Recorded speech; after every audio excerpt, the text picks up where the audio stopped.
மாணவர்கள் அனைவருக்கும் வணக்கம். வகுப்பு 4ஆம் வகுப்பு பாடம் தமிழ்.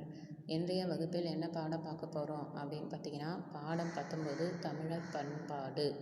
தமிழர் பண்பாடுனா என்ன அப்படின்னு பார்த்தீங்கன்னா, நம்முடைய பாரம்பரிய தமிழர்களினுடைய பாரம்பரிய பண்பாடு எதுதான் அப்படின்னு பார்த்தீங்கன்னா, எந்த ஒரு பண்டிகைகள் இருந்தாலும் எல்லா பண்டிகைகளிலும் நம்ம என்ன பண்ணுவோம் அப்படின்னு பார்த்தீங்கன்னா, தமிழர்களின் பண்பாடு.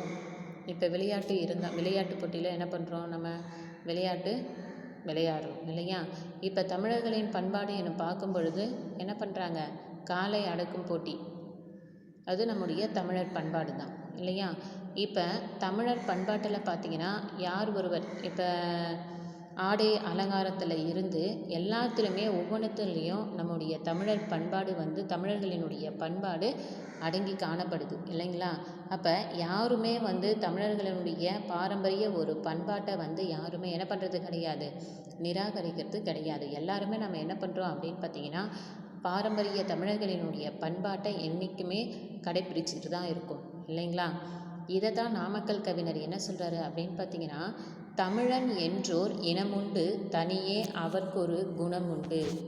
அதாவது தமிழர் பண்பாடுனா என்ன அப்படின்னு சொல்லிட்டு நாமக்கல் கவிஞர் அவர்கள் என்ன சொல்கிறாருன்னா, தமிழன் என்றோர் இனமுண்டு தனியே அவருக்கு, தமிழர்களுடைய பண்பாடு உடையவங்க கிட்ட ஒருத்தவங்க கிட்டேயும் என்ன இருக்கும், நல்ல குணமுண்டு அப்படின்னு சொல்கிறாங்க. சரிங்களா?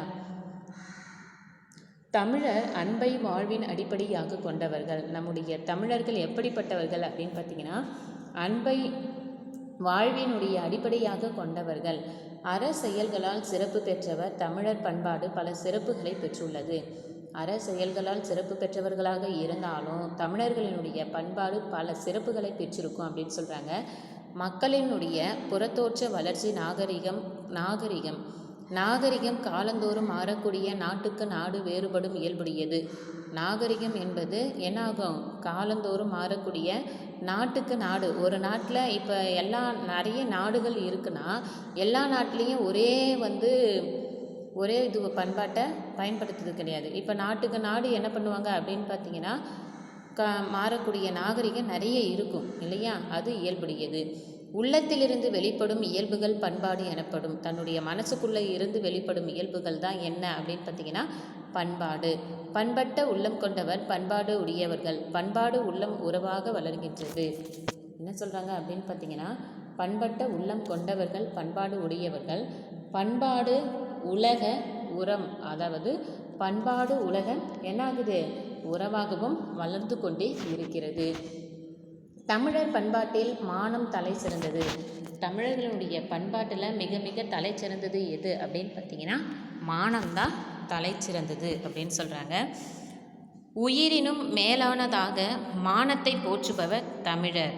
உயிரினும் மேலானதாக மானத்தை போற்றுபவர் தமிழர். மேலும் வீரம், அன்பு, கொடை ஆகியவற்றை ஒரு உயர்ந்த பண்புகளாகவும் கொண்டவர்கள் தமிழர். அதாவது பண்டிகைகள்லாம் தமிழர்களினுடைய பாரம்பரிய பண்பாட்டை என்ன பண்ணுவாங்க, இன்னும் என்ன பண்ணிகிட்ருக்காங்க, பயன்படுத்தி வந்துட்டுருக்காங்கன்னு சொன்னோம் இல்லையா? அதுதான். குமணன் முதிரம் மலைப்பகுதியை ஆண்டு வந்த குறுநில மன்னன். குமணன் என்ற முதிரம் என்ன பண்ணுறாரு, ஆண்டு வந்த ஒரு குறுநில மன்னன். இவன் தம் இளங்குமன், அதாவது இவன் தம்பி யாரு அப்படின்னு பார்த்தீங்கன்னா இளங்குமணன். குறுநில மன்னனினுடைய தம்பி யாரு, இளங்குமணன். பேராசை கொண்டவன். இந்த இளங்குமணன் எப்படிப்பட்டவனா, பேராசை கொண்டவன். ஆட்சியினுடைய பொறுப்பை அவனிடம் ஒப்படைத்துவிட்டு குமணன் காட்டுக்கு சென்று வாழ்ந்தான். அதாவது பேராசை கொண்டவனாக இருக்கிறான். ஆனால் அதனால் அவன் என்ன பண்ணுறான், தன்னுடைய ஆட்சியினுடைய பொறுப்பை அவனிடம் ஒப்படைத்து விட்டு குமணன் என்ன பண்ணுறான், காட்டுக்கு சென்று வாழ்ந்தான். தம்பிக்கிட்ட கொடுத்துட்டு குமணன் என்ன பண்ணுறான், காட்டுக்கு போகிறான். அப்பொழுதும் மனம் பொறாத தம்பி அண்ணன் குமணின் தலையை கொண்டு வருபவருக்கு 16,000 பொற்காசுகள் பரிசு வழங்குவதாக அறிவித்தான். மனம் பொறாத தம்பி என்ன பண்ணுறான், மனம் பொறாத தம்பி என்ன பண்ணுறான் அப்படின்னு பார்த்தீங்கன்னா, அண்ணன் குமணின் தலையை கொண்டு வருபவர்களுக்கு எத்தனாயிரம் பொற்காசுகள் வழங்குவதாக அறிவித்திருக்கிறான், 16,000 பொற்காசுகள் பரிசு வழங்குவதாகவும் அறிவித்திருந்தான். இந்த நிலையில் குமணனை காண பெருந்தலை சாத்தனார் என்ற ஒரு புலவர் காட்டிற்கு வந்தார். குமணனை பார்ப்பதற்கனே யார் வர்றது காட்டிற்கு அப்படின்னு பார்த்தீங்கன்னா, பெருந்தலை சாத்தனார் என்பவர் என்ன பண்ணுறாரு, காட்டிற்கு வராங்க. குமணன் முதிரம் மலைப்பகுதியை முதிரம் என்ற ஒரு மலைப்பகுதியை ஆண்டு வந்தவர் தான் குறுநில மன்னன். அவனுடைய தம்பி இளங்குமணன் பேராசை கொண்டவன். அதனால தான் அவன் என்ன பண்ணுறான், குமணன் தன்னுடைய ஆட்சி பொறுப்பை தம்பியிடமே ஒப்படைத்துட்டு காட்டுக்கு போகிறாரு. மனம் பொறாத அந்த தம்பி என்ன பண்ணுறான், மறுபடியும் அந்த இளங்குமணன் அண்ணனுடைய தலையை யார் எடுத்துகிட்டு வந்து தராங்களோ அவங்களுக்கு என்ன பண்ணுறேன் நான் 16,000 பொற்காசுகள் பரிசு வழங்குவதாக அறிவிக்கிறான். உடனே இந்த நிலையில் என்ன பண்ணுறாங்க, பெருந்தலை சாத்தனார் என்பவர் என்ன பண்ணுறாரு, காட்டிற்கு குமணனை பார்ப்பதற்காக வரார். புலவரின் வறுமையை அறிந்த குமணன், அதாவது என்ன பண்ணுறாரு, புலவரின் வறுமையை அறிந்த அந்த பெருந்தலை சாத்தனார் இருக்கார் இல்லையா, அவருடைய வறுமையை அறிந்த குமணன் என்ன பண்ணுறான், புலவருக்கு கொடுப்பதற்கு ஒன்றும் இல்லையே என்று வருந்தினான். புலவர் நம்மளை பார்க்கறதுக்காக வராரு, அவர்கிட்ட கொடுப்பதற்கு நம்மக்கிட்ட ஒன்றுமே இல்லையே அப்படின்னு சொல்லிட்டு ரொம்ப வருத்தப்படுறான்.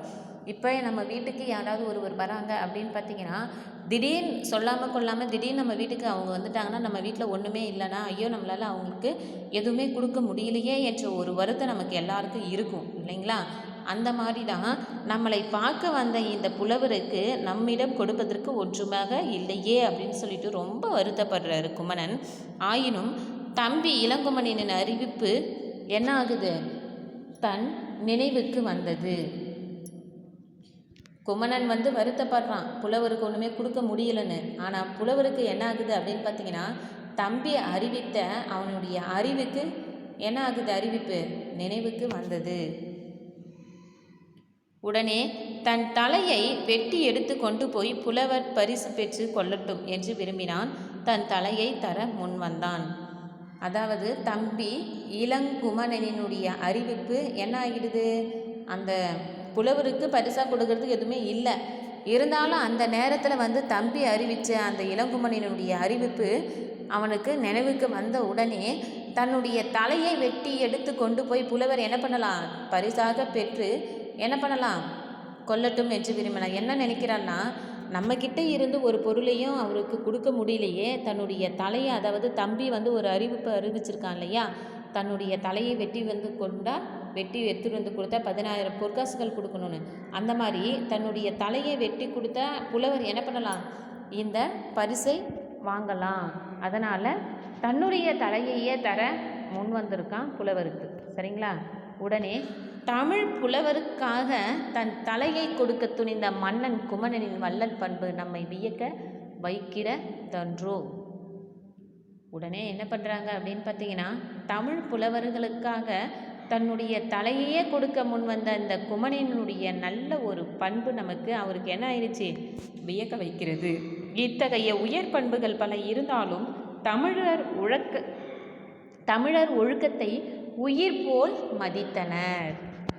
உடனே என்ன பண்ணுறாங்க அப்படின்னு பார்த்தீங்கன்னா, இத்தகைய உயர்ந்த பண்புகள் பல இருப்பதால தான் என்ன பண்ணுறாங்க, தமிழர்களினுடைய ஒழுக்கத்தை உயிர் போல் மதிக்கின்றனர். அப்போ தமிழர்களிடம் எத்தனை பண்புகள் இருக்கின்றது என்பதனை பற்றியும், அதுக்கப்புறம் பார்த்திங்கன்னா உயர்ந்த பண்புகள் பற்றியும் என்ன பண்ணியிருக்காங்க, மிக சிறப்பாக இந்த பாடத்தில் நமக்கு சொல்லியிருக்காங்க. அப்போ தமிழர்கள் ஒவ்வொருவரும் தன்னுடைய ஒழுக்கத்தை உயிர் போல அனைவரும் மதிக்கின்றனர் அப்படின்னு சொல்லிட்டு மிக அருமையாக தமிழர்களுடைய பண்பாட்டை என்ன பண்ணியிருக்காங்க, சிறப்பாக இந்த பாடத்தின் மூலம் எடுத்துரைச்சிருக்காங்க. சரிங்களா. அதுக்கப்புறம் பார்த்திங்கன்னா, பாடக புத்தகத்துக்கு பின்னாடி பொருள் குறுக்க கொடுத்துருக்காங்க. குணம்னா பண்பு, குறிநிலம்னா குறுகிய நிலப்பரப்பு, பொறாமைனா பொறுத்து உள்ளம் கொள்ளும் பண்பு இல்லாமை, பொறாத பொறுத்து கொள்ள இயலாத. அதுக்கப்புறம் மொத்தம் ஒரு 6 கொஷின் ஆன்சர் கொடுத்துருக்காங்க. இந்த 6 கொஷின் ஆன்சருமே உங்களுக்கு புத்தகத்தில் நான் குறித்து வச்சுருக்கேன். இது ஃபேர்வர்க் நோட்டில் எழுதணும். சரிங்களா. நன்றிப்பா.